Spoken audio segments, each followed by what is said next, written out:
সব কিছু দেখে দুকে এখন ইউটিউবে ঢুকে ভাবছি কেন ঢুকলাম, বুঝলি সাগরিকা? এখন ইউটিউবে ঢুকে ভাবছি কেন ঢুকলাম।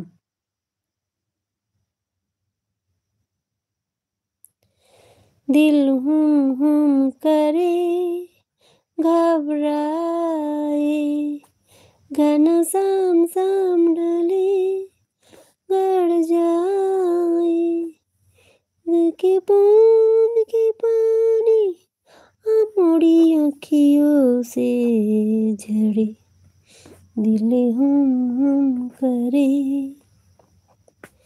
घबराए। আমিও তাই সরে গেছি। হ্যাঁ রে, খালি মনিটা বাঁচানোর জন্য আছি। যদি না মনি হতো আরো ভালো হতো, সত্যি বলছি। যদি না মনি হতো একদমই বেরিয়ে যেতাম। মনিটা হয়ে গেছে, তারপরে গুগল অ্যাডসেন্সটা পেয়ে গেছি বলে ওই জন্যে